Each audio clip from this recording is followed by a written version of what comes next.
அதாவது இடுப்புக்கு கீழே இடுப்பு கூடிய ஃபீமரல் எலும்புகள் வந்து வளர்ச்சி அடையலை, பிறவியிலே வளர்ச்சி அடையலைங்கிறத உண்மை. திரும்பில்லைங்க,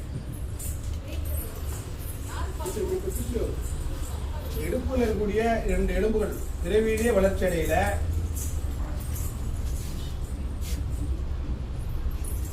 அடையல, அதனால வந்து அவர் வந்து கால்கள் ஊட்டமா இல்லை. திரும்பி இல்லைங்க, இடுப்பு எலும்புகள் வளர்ச்சி அடையாதனால அவரால் பேலன்ஸ் பண்ணி நடக்க முடியாது. ஆனா சின்ன வயசா இருக்காரு, ஆனா ஒரு ஸ்டிக்கு போட்டு நடந்தா இந்த பிரச்சனை தீர்ந்துடும். இல்லைன்னா நவீன மருத்துவத்துல இந்த இடுப்பு எலும்புகளை 2 வெட்டி எடுத்துட்டு ஆப்ரேஷன் பண்ணுவாங்க, இல்லை கால் மூட்டுகளை ஆப்ரேஷன் பண்ணுவாங்க.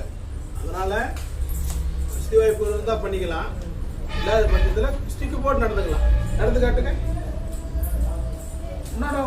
பின்னாட போகாதீங்க. மூணு நடக்கும்போது எப்படி இருக்கு? மூணு நடக்கும்போது பிரச்சனை இல்லை. ஆனால் வயசு கம்மியாக இருக்கனால கௌரவம் பார்க்குறாரு, அப்படியே சரியாகுமான்னு பார்க்குறாரு. ஆகக்கூடிய வாய்ப்பு இல்லை, ஏன்னா இடுப்புகள் கீழே வளர்ச்சி கம்மியாக இருக்கு. அவருக்கு வந்து அற்புதமான முறையில் ஒரு ஸ்டிக்கு தான் யூஸ் பண்ண சொல்கிறோம். ஸ்டிக்கு வாக்கி ஸ்டிக் மாதிரி போட்டுட்டாருன்னா பிரச்சனை இல்லை, அவர் எங்கே வேணால் நடக்கலாம், பிடிக்கலாம், எல்லா வேலைகளும் செய்யலாம். இல்லாத பட்சத்தில் எலும்புகள் பலம் இல்லாத சாதாரண நடக்க முடியாது. நடந்து வாங்க, நடந்து வாங்க,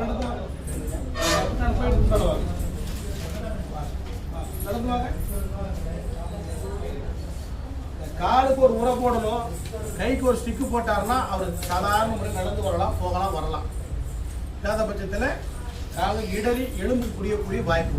அவர் ஐயா வைத்தியம் பண்ணி சொல்லிட்டேன், ஒரு ஸ்டிக்கு போட சொல்லியிருக்கேன். அவர் கௌரவம் பார்க்காம போட்டாருன்னா இந்த எலும்புகள் வந்து ஸ்ட்ராங்காக நடந்து எலும்பு வளர்ச்சி அடையும்.